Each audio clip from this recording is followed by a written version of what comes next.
Didn't screw it up yet. Give me time. You are good to go. I'll try not to touch my mic this episode so that it doesn't screw up my mic.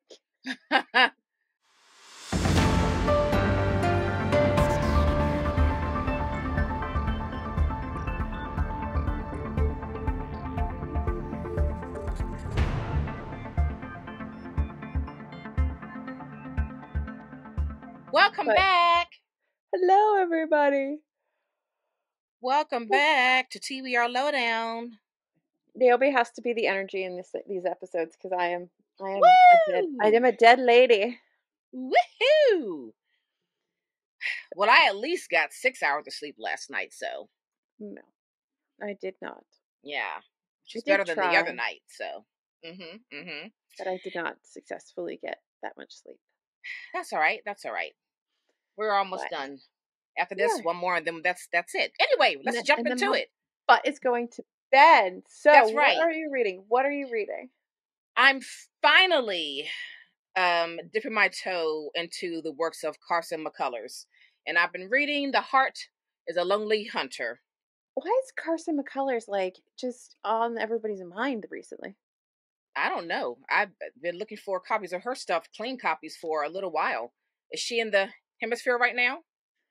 Well, maybe it's just mine. I don't know. She's in my friend group. I wonder if they're reprinting anything of hers, because I don't know. But anyway, I have 2 of her books. I don't know what the other one is, but I'm starting this one first, and this is astonishing. We're in this southern town, and excuse me, we are introduced to 2 friends. One is a mute, and he's living with a good friend who seems to be struggling with some kind of undiagnosed mental illness, and they do everything together, and they're kind of living this like lonely existence, but they have one another. And then this friend, this roommate, he gets put into an insane asylum by another cousin of his from somewhere, and so now this mute guy is just kind of left alone, and so he's kind of making his way in this town and trying to like figure out his day to day. And one of the scenes that just kind of like, I was like, oh, this is the kind of book this is going to be. One of the scenes is he had gone to this diner close to where he lives like a few times during the week.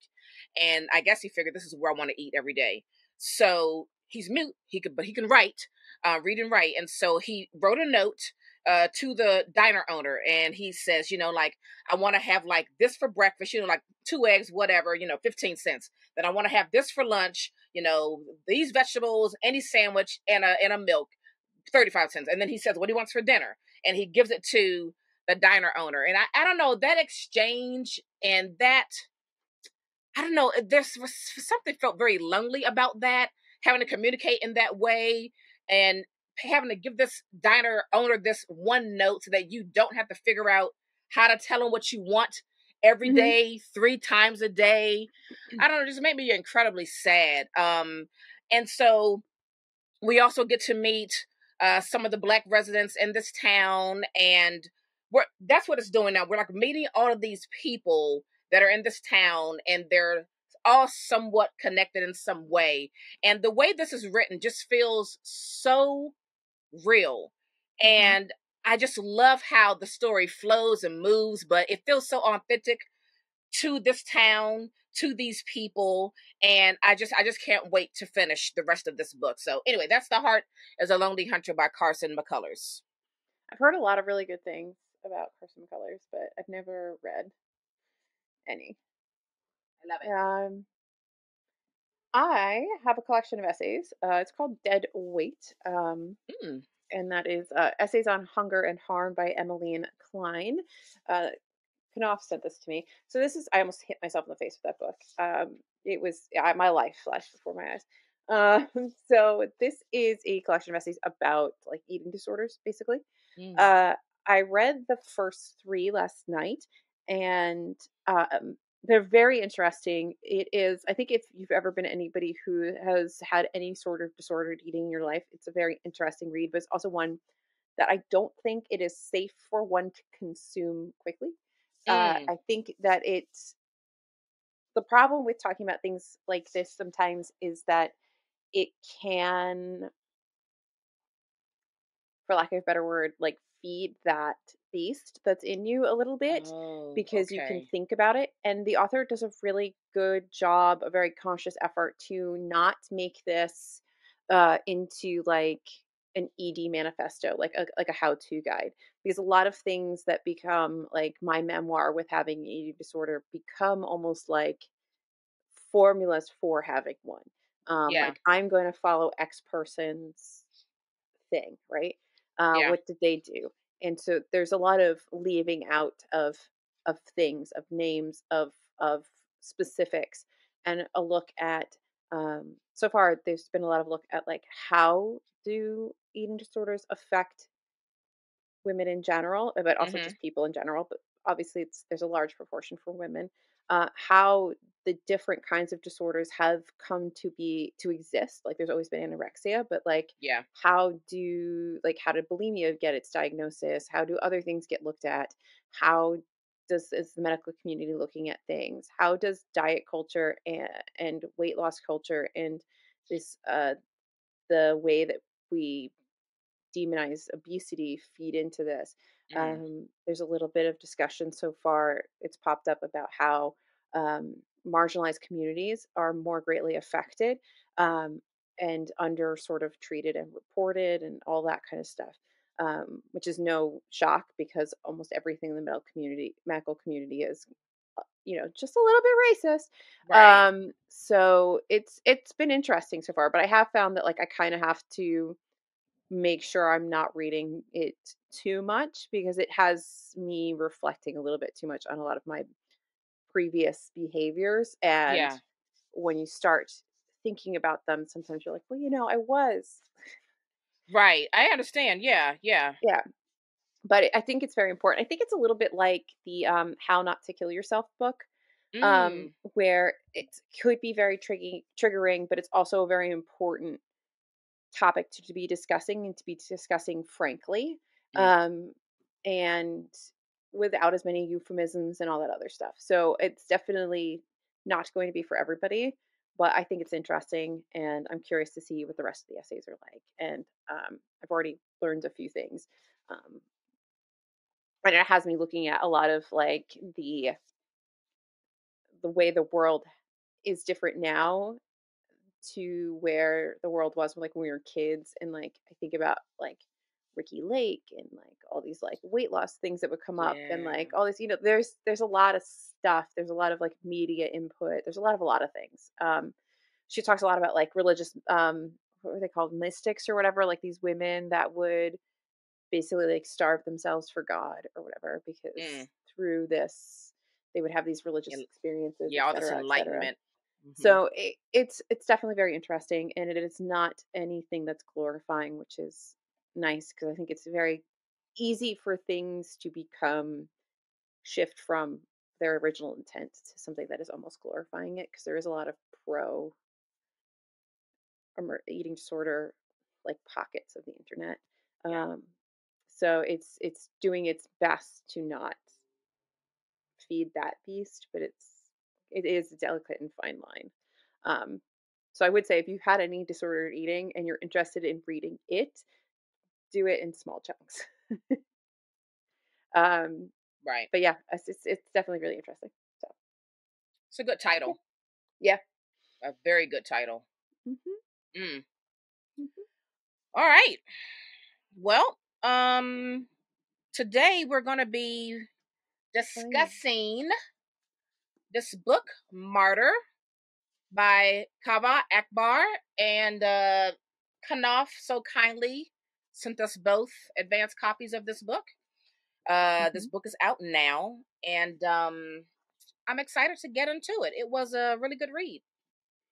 Yeah, I was really enjoying it. Do you want to give a summary and then we can talk? Like, how do you want to do it? Yeah. So what is his name? Cyrus Shams. Is it Shams or Sham? Shams. Cyrus Shams. He is basically a recovering alcoholic. He's a young guy. I think when we first meet him in the book, he is like a medical actor. He came over from, was it Tehran? I think. I think he went from Tehran Mm, with his dad. I'm not sure. Now I'm forgetting that part, but he's back. He's in America now with his dad. He lost his mother very early on when he was younger, and he's kind of, I don't know, rootless. It seemed like to me, and he's trying to find his way, and he kind of comes obsessed with martyrdom and making death meaningful. Um, so let's get into it. Also, I I like to mean, say that I'm noticing that poets who write novels are like some of my favorite people. I really do love a good poet turned author. Um, yeah, he's from Iran, so I don't know if he's from Tehran, but he's from Oh, Iran. maybe that's where Um, that incident happened over the. Perhaps. Yeah. Um, but so I was like, I feel like that's not, but he is from, but anyway, sorry. It's so I think you said he felt like he was very rootless, which I think is a really interesting statement to say about Cyrus because he does feel very rootless, and I think there's a lot of things that make him that way. I think Yeah. the way he has to emigrate with just him and his father, Mhm. without his mother because his mother ends up being killed in a plane accident Mhm. when he's just a baby. Um, Being an immigrant in middle America, he comes to like Indiana, I believe. His dad's a chicken farmer. His dad works incredibly hard. He has his Yeah. own substance abuse problems.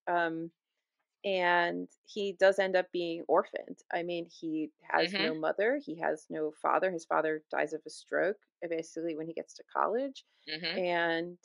and now he's adrift in the world, and he's also sort of rootless. eh, I think because of his addictions, like he's Yeah.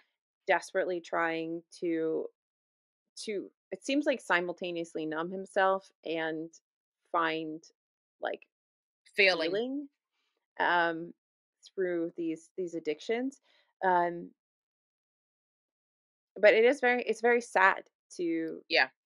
be. There's a lot of sadness in this book in general, um, and a lot of the book is kind of about this finding meaning in your life through having having meaning after death. Like if you can be memorable, if you can be a martyr, if you can be somebody that is worth remembering Yeah. and revering after death, then ipso facto, you've had a memorable life. Like you've done something with your life.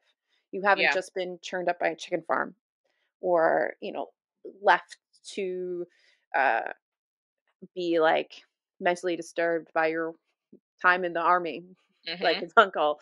Um, you are doing something, like you've done something. You have meaning and purpose. Yeah. And I personally felt like all of this stemmed from the abandonment and death of his mother. She died when he was so young, where you need that nurturing of your mother to give you the security um as a young person. Hmm. And then really really not having like there was no meaning or purpose in how his mother died. It was so senseless, and I think Hmm. there's no resolution to it. It's just this open-ended thing that happened.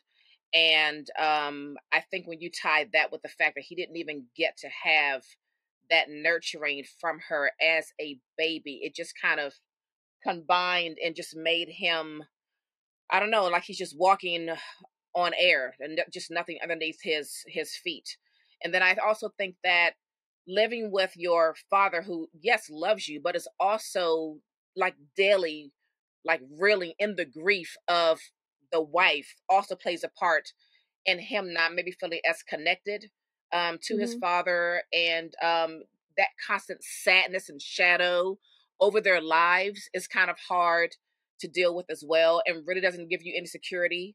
So he dealt with a lot, and But it's ultimately, the only person he's left with is his uncle, yeah, who is not okay right. in the head.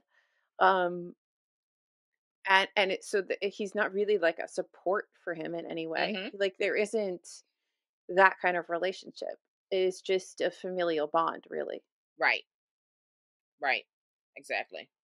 Exactly. So yeah, I don't know. It really was sad. I really felt so deeply for Cyrus, and I just didn't know how his whole thing was going to turn out. I thought so many terrible things were going to happen. I was very fearful of what he was going to do, especially after his dad died. Um, so I don't know. Like a part of me was very anxious reading um, about Cyrus because I just felt so uncertain about what decisions he was going to make. But when he took hold of this whole idea of martyrdom, as dark as that sounds, there was some like hope in that whole project for him. And it was something that he could like tether himself to.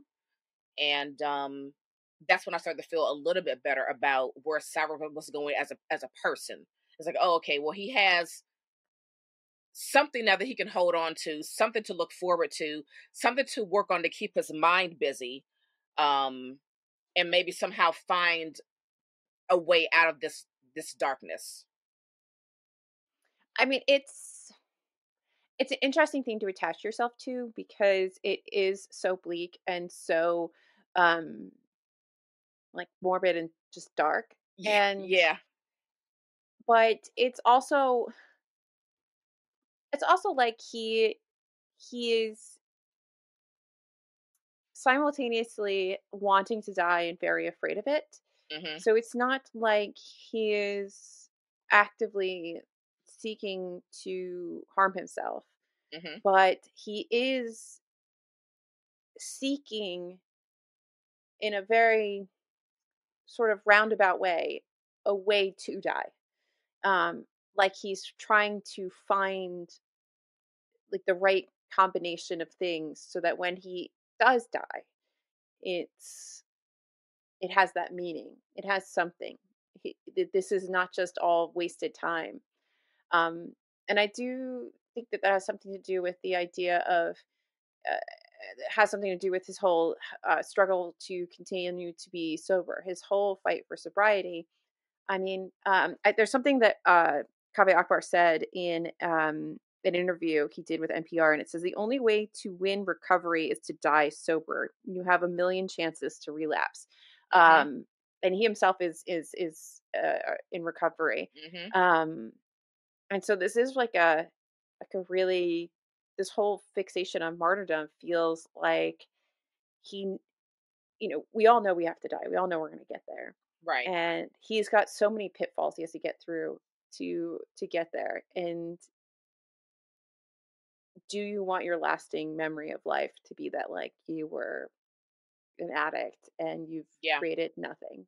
Or do you want to create something? Do you want to do something?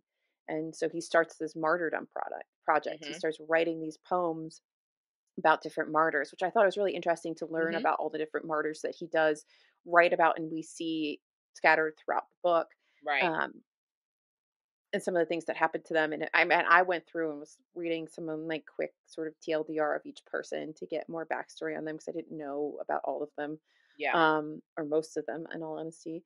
And then he finds this artist who is doing this install somewhere. I think they're in Brooklyn, right? One of the Right. museums of Brooklyn, and she's got terminal cancer and she's living in the museum, and her whole exhibit is to just have people talk to her. So she sits, Yep. people line up, she talks to them, they can ask her questions, they can say anything she wants, and it's sort of like you can sit down and look at death, like you can talk to death. Yep. Come face to um, face with it. and so he goes and with his friend, um, what's his name again? Zeke, Yeah. Zeke. Zim, what's his Um. name? His friend, who they also have A beautiful relationship. Z. Yeah, Z, yeah. they've shared a lot of intimate moments Hmm. together. So it's not a straight up and down friendship. There's some No. intimacy there. But they go and he supports him through this.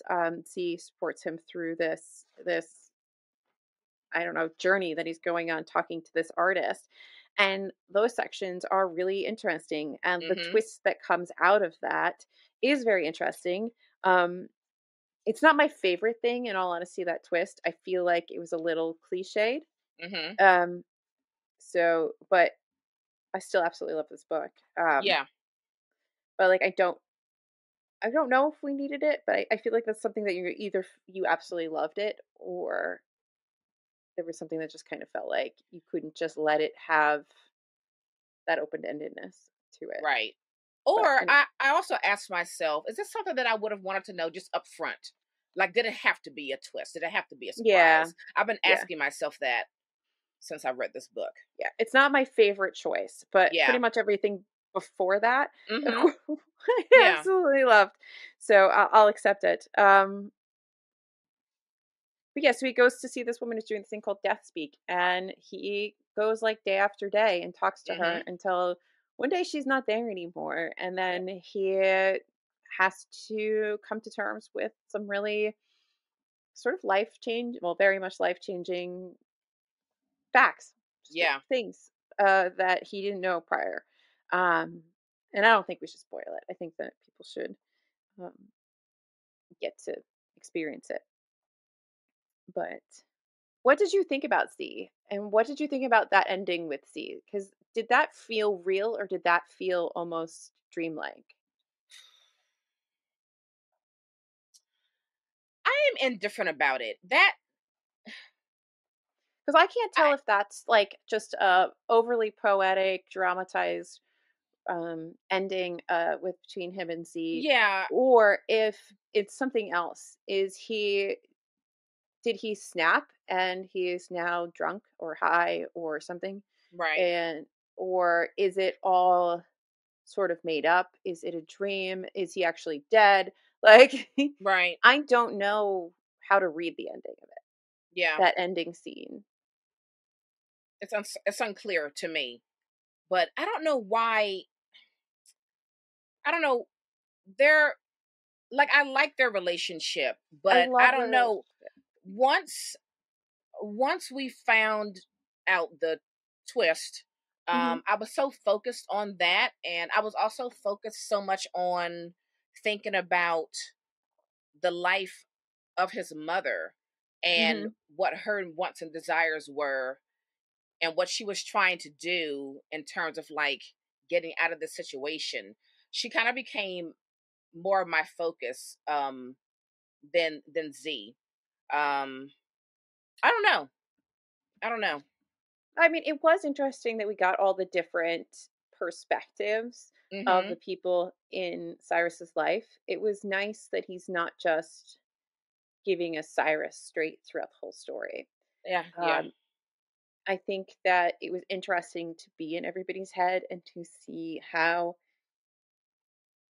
I mean, it's kind of like everybody's kind of experiencing their own like bleakness for different reasons, Yeah. but also how like one sort of singular event or like world event also pushed all these people into this. I mean, the Iranian Revolution and America's involvement in that Right. um, greatly shapes all the people in this story's lives Right. and changes them completely. Like you're totally thrown off course. So Mhm. there is this sort of like feeling of like lack of control almost like the world you have no control over like your life to some Exactly. extent. It is Right. at any point can be knocked out of control by anything, a major world power, Yeah. um, anything. Yeah. Yeah.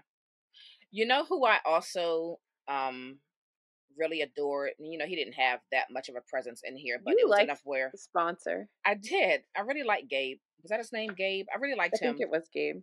Um I liked his sense of humor. I liked his level of compassion and empathy that he had, but also his sternness. Um I think he was an important part in Cyrus's life, and I appreciated his role that he had to play in his life as his sponsor. And it's like he always knew the right balance of when to back off and Mhm. when to push a little bit harder. And I just really appreciated him. And like, I no matter how crappy Cyrus was to him, or if he had any kind of blow up or whatever, it was all good with Gabe. He's like, I've been there. I get it. You know, I mean, and I like their he was dynamic. a good sponsor for him, and I think Yeah, that Z was a good foil to him as well. Like, I think he did a really good job of balancing him, and I think he provided a humor to Cyrus's life that otherwise wouldn't exist. Because Cyrus is so very serious, and yeah. I get why he's serious. He has a lot of trauma to process and very few coping skills and support systems to get him through them. Mhm. And one of the support systems that he talks about all the time is that his addiction, like, there's a lot of passages where he's talking about how difficult or this, I guess, how difficult it is to navigate the world sober Yeah. when you learned how to navigate the world by being not sober. Right. Um, so it's very jarring. It's like extra jarring to do it sober, especially when you know how to do it, high or whatever. Yeah. Um, I mean, the whole like that whole thing with like the going to that guy's house and like doing yard work while he sat Oh, there in his yeah, that underpants was and watched weird, it. wasn't it? That was weird, but really funny. Like It was. it was really funny, and it's also the kind of thing that, like, only men can do. Like, it's Right. definitely, like, something that could only happen with men and have it not Right. end in, like, you know, an assault. Like, Right. um, yeah, I thought this was beautifully done, and I think, like, being in different points of view really allowed Akbar to just knock the voice of this novel through, like, Yeah. out of the park Yeah. because you really got into the heads, the internal monologue of Yes. everybody. Yes.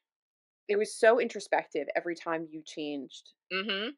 POV that I mean, I adored it. I adored getting to know all these characters and to see how similar they sort of all are, like Mhm. in the sense of having to struggle to deal with just existing in this world. And I think that Right. it's They're all striving to find their place too. yeah, everybody's trying so hard to function and Yeah. to um process all the things that they have to process, Yeah. um and just survive each day. And it's it's interesting, and it's kind of comforting in a way to read a book where everybody is so honest about their struggles. Mhm. Yep. when when Cyrus was talking about, his addiction, he says, so Cyrus's true love, his bedrock, his soulmate was alcohol. Alcohol was faithful, omnipresent, predictable. Alcohol didn't demand monogamy like opioids or meth. Hmm. Alcohol demanded only that you came back home to it at the end of the night. That is so. That right there just really reminds you how powerful the addiction of alcohol is, Alcohol is awful. you know? But like just reading that, you felt his struggle. You It felt is how a hard it was huge for him. it is I mean, I think that people often undersell alcohol and its effects Mhm. and how damaging, addicting, and difficult it is to stop drinking. Yeah. And this, I think, does a nice job of ruminating on all of that and talking about it. I mean, the dad basically ruins himself, but he Yeah. still goes to work every day and he takes care of his son and he does what Mhm. he's supposed to do and he gets Mhm. up and despite maybe not wanting to, he puts one foot in front of the other and he goes about his life. But to what end? He Yeah. strokes out and dies. Um, the wife gone. The Yeah. brother, he's not very educated. I mean, the uncle, I guess he's also a brother, but the uncle, Right. he's not very educated. He doesn't have that much going on for him. So he gets shoehorned into this, what did they call him? They, in the army, he's like the people that the zero people or whatever, the people that Mhm. don't really have any skills. They're basically like would be like cannon fodder kind of people. And he has to deal with that a lot in life. And then he gets made to do this incredibly traumatic thing as part Right. of the army, and part of um, helping, I guess, basically like the morale of the dying troops, Yeah. and how that affects him. And I don't know, I just really I like darker books, obviously, like, and I like Mhm. bleaker books, and I think that they are very honest, and I think that they're usually pretty, for me, relatable, more relatable Yes. than probably more like happy books, because I feel like whether maybe we haven't all felt these exact things, but many of us have had moments where you just felt maybe a fraction of like as lost as Cyrus For or sure. his dad, For sure. Or even and that, just trying to survive something, or trying not to be a constant F up in your life, or trying to make some kind of sense and meaning out of the day to day life that you're living, hmm struggling with grief, you hmm know, all of those things, all of those things are very familiar. And I like that he really dug deep into these things. I tell you what, I was not expecting that storyline for his mother. The fact that she just wanted to be free. she did, and I She think wanted to that, be free. and what I liked about it wasn't necessarily that like Cyrus's dad was bad. It's that she No, not at wanted all. something different. She just Yes. wanted a different life than was the life that was on offer for her. Mhm. And how many people feel like that? And how often is that almost worse, because you don't really have anything to complain about. Like your husband's actually quite nice, and Yeah. you have food on the table and you have all these things, and like why are you still unsatisfied, Yep. right? But that doesn't Yep. mean that those are all the things that you want. That doesn't mean that those are the things that fulfill you. That doesn't mean that Exactly. that's who you are in your core. And yeah, those stories, those POVs were difficult to read. Yeah, I it was weird because as I'm reading about her and what she's wanting to do, and this choice, this incredibly hard choice that she had to make, do I stay here as wife and mother, or do I leave this family existence and go off on my own and build my own life? I I just could not be upset with her. I mean, I couldn't, even though she was like abandoning her, you know, I mean, family. because I think everybody wants to have a meaningful life, whatever Yeah. that means. And you can see everybody struggling with whatever that means Mhm. for them. For And them. obviously Cyrus is a lot about the addiction and all of that, but Yeah. other people have other things, and it is so natural and normal to go through these periods of like existential crisis when you're like, what is the point of it all? Why do I do all this? Why do I get up every morning and go to the chicken farm? Yeah. Because what's the other option? Die. Yeah. Right. And then if you die, what does that mean? And I think that's what Cyrus is talking. Cyrus is taking it to this. Okay, so like if I die, what does that mean? What does Right. that mean my life was? What Mhm. any of it does any of this matter? All that stuff. Yeah. What was the point of staying sober? Right. Right. And he's got two parents, right? Two parents that died so early on, where he's looking at that too. What do those Mhm, deaths mean? mhm, What do they mean then? What do they mean now? What does mhm, that mean for me? mhm, Yeah. A lot of hard questions I feel like are asked in this book. A lot of hard questions. Because mhm. we are talking life and death, Yeah. you know? So it's funny. I was watching. So there's this. I think he's passed now. There's this Buddhist monk. His name is Thich Nhat Hanh, and and Oh yeah, he um did pass. and I followed him for a really long time. I've seen him speak. I think he's phenomenal. Um, I was randomly watching a video that came up on my YouTube of his, and sometimes I just like to watch him because he's calming, and also I just find them interesting. And in the first minute and a half, he says the phrase, "If we know how to die, we'll know how to live." And I immediately thought of Mm. this book, and I think that is like a huge part of what Cyrus is trying to Yes. answer for himself. Yes. Yeah. And I That feel makes like so perfect many of us sense. are focused on like the living, coming from the living side of it. And he's Mhm. got so much trauma and so much other stuff that he can't even come from that perspective. He's got to Yeah. come at it from the other direction. Right. Because And it's I the try. other direction that's going to help him actually find the meaning. Mhm. Yeah.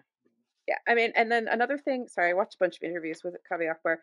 The other thing that I thought was interesting is he says again in that NPR interview that martyrdom itself is it's suicidally sad. So he's suicidally sad, but he doesn't want to waste his suicide, Right. Right. and so he dives into this like art and leaving something behind. Mhm.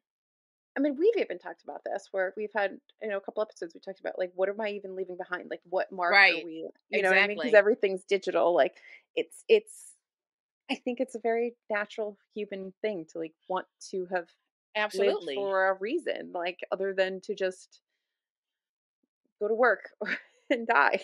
Right. Right. Like, was that all my life was? Just this mundane living, wake Wiping up, go to butts work, and come home, cook dinner, go to bed. Yeah. Yeah. And at the same time, I think there are some people that's probably why they have children. I wouldn't know, I don't have them. Yeah. So I don't Right. know. This really was a great book. It's one of those you really sink into this book for Yeah. sure. Yeah. Yeah. It's definitely going to be something that I will be rereading because I think that there's a lot in there to Mhm. pick up on that I probably missed. I Yeah, think this there's deserves also a second some, read. yeah, there's some commentary on, the American Iran politics as well, Mhm. um, that I'm very fuzzy on. I don't know a lot about the extent of our involvement in all of it, and it would be Mhm. interesting to learn more because I did not know that what happens to his mother was a real thing that happened to people. Um, and so like that was a bit of a shock. And I thought it was interesting that when they talked about the monetary compensation for the people on that flight, Mhm. that the women and the children got half as much as the men. Mhm. Like Yeah. women and children are half as valuable. Yeah, that was disturbing. So there's little like almost I don't want to call them Easter eggs. That makes it sound like they're fun, but there's Right. little like things sprinkled Yeah. throughout that I'd like to pick up Little on a little tidbits you want to like dig deeper into researching. bit. Yeah. Hmm. Yeah. I thought it was when he's talking about how he didn't get to have a day to grieve his mother properly when it happened, so he like made one up. I don't know, that just kind of crushed me a little bit. I Yeah, was like, oh, Cyrus. Oh, there's a I lot of just things, felt for him so deeply. and there's also like sometimes when things happen to you when you're so young and you never really are capable of processing it. There's this like moment where it comes and it's so delayed that it's out of left field. People don't know how to deal with you dealing with it. You don't know how to deal with you dealing with it because you're Yeah. like, surely I should have dealt with this already. Right. Um, but I mean, I think that's why closure is often the most important thing for people. I mean, that's why like Absolutely. when your family member is with me and they're gonna like go, we call you and have you come in because if you don't, you're going to be like, I know you have to put your kids on the bus that day, or like, I know you have to stuff it, obligations at home, but you will hold the guilt of not being there when your mom dies Exactly. for the rest of your life. Exactly. And you won't hold the guilt that you weren't there to put your like 7-year old on the bus that morning, Right. that, Exactly. but do we get stressed out over different things and we focus on things that maybe aren't as important, I think, sometimes as ways of distracting from the big things because they're hard to think about. But anyway, that's a different. I think I'm going down a tangent. Yeah. Yeah, I loved this. I would like to read some of his poetry, like his actual collections of Oh, poetry. for sure. Yes. Yes, I yes, will say that yes. like the poems in this book, I didn't really care for, Mm-hmm. but um that maybe because every time we got to a poem, I was more focused on learning about the person that the poem was Right. about than reading that line for line. Um, Yeah. but I thought there was like a lot of wisdom to take out of this. I think there's a lot of reflection that you can have on your own thoughts about life and death and Mm-hmm. the struggles you may be going through, whether you're in recovery or not. We all are Yeah. struggling with something. Um, it was beautiful. I love it. I want It more. was. It was. Hmm. It's beautiful. Hmm. Beautiful. Look, I know this book just came out, but I'm already curious as to what he may do next. Hmm. You know? And also I just really love this cover. It's better than Love the the cover. UK cover. I don't think I looked at the UK cover at all. It's like, is it pink? I don't know. I don't like it. Yeah. Well, this was good. Highly recommend y'all pick it up. Martyr. Martyr. Do RX. Um, it'd be nice if we didn't have technical difficulties sometimes. I know, because it totally throws you off of your game. What were we saying? I think I was Well, trying to say that the Port Over podcast episode with for Kaveh Akbar is really interesting and worth a listen. If people want to hear more from him, he's a very interesting person in general too. It sounds oh, also listen to him on the Gaze Reading podcast. That was also a really good episode with him. yeah. Um, yeah, yeah, yeah, yeah. Mhm, mhm. Okay, well, you know, loved it. Highly recommend Yeah, folks pick it up. please read. Please do Highly stuff. I'm scared recommend to you even pick it go up. near my mic because I'm scared it's going to like disconnect and screw us up again. Um, Yeah, and but I agree. This anyway. is definitely it's a book to reread at some point because there's a lot going on. You can miss some things. Mhm. But yeah, I loved it. So, all right, let's recommend some books. Let's do it. I guess I can go first if you want. Yeah. So I recently finished this. I guess it's kind of like a memoir or an essay. It's about loneliness and specifically loneliness while living in a big city. It's called The Lonely City: Adventures in the Art of Being Alone by Olivia Lang. And it's a Hmm. really interesting um, read. It talks a lot about art in general and artists, and also this being, alone and feeling of loneliness, and I guess how loneliness is also something that's very pervasive in the world of the artist, or in the life of an artist. And so it follows like Warhol, a couple other people, and I found it really, really interesting. So the author basically has like a breakup and was supposed to be coming to New York from the UK and living in the city with whoever this person is, and then they didn't because they broke up. And so that got them to the city. They decided to continue with whatever and went to the city by themselves.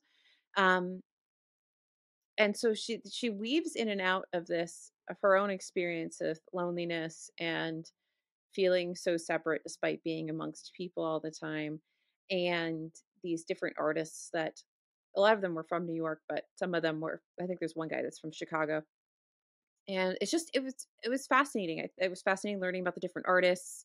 It was eventually touched on the AIDS epidemic, and that was, as always, a compelling read because it's just so insane the things that we did to these men, Yeah. in particular, and the way they were treated. And it's